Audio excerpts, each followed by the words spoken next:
আসসালামু আলাইকুম everyone, welcome back to my channel IB Yummy foods.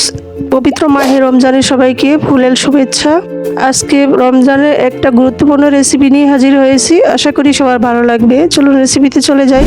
বিসমিল্লাহ। আমি এখানে একটা মিক্সার জারে 2 কাপের মতো চিনি দিয়ে দিলাম, আর দিয়ে দিব 200 গ্রাম গ্লুকোজ, আর দিয়ে দিব আমি food colour, orange food colour সামান্য এবং ইয়েলো ফুড কালার সামান্য পরিমাণে, দুইটা মিলে দিলাম।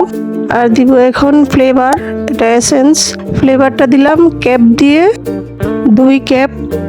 আর এটা এখন মিক্স করে দিব। একটা ম্যাঙ্গো ফ্লেভার দিয়েছি, যার যার যেটা পছন্দ যে ফ্লেভার সেটাই দিবেন। এখন আমি মিক্সারের ক্যাপটা লাগিয়ে দিলাম, এখন ব্লেন্ড করে নিব। ব্লেন্ড করে দেখুন তৈরি হয়ে গেল ট্যাং পাউডার, খুব কম খরচে। মাশাআল্লাহ কতটা সুন্দর হচ্ছে। আরও একটু ফুড কালার দিয়ে দিলাম, আর দুই একবার এভাবে ব্লেন্ড করে নিব যতটা না মিহি করা যায়। মিহি হয়ে গেছে, তারপরে আরেকবার একটু আঠালো মনে হচ্ছে, তাই আবারও ব্লেন্ড করে নিলাম। দেখুন কতটা সুন্দর হচ্ছে। এভাবে করে আপনারা বাসায় তৈরি করে নিতে পারবেন। রেসিপি ভালো লাগলে চ্যানেলটিকে সাবস্ক্রাইব করে বেল আইকনে ক্লিক করে রাখুন, এমন নিত্য নতুন ভিডিও নোটিফিকেশন আপনার এখানে চলে যাবে। আর বেশি বেশি করে লাইক কমেন্ট শেয়ার করুন, ফ্রেন্ডস অ্যান্ড ফ্যামিলির সাথে ট্রাই করতে পারেন।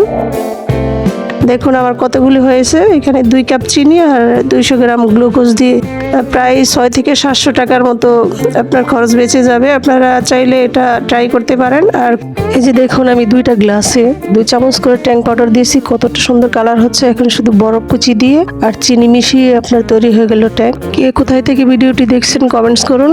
আজকের মতো এখানেই শেষ। আল্লাহ হাফেজ। Thanks for watching.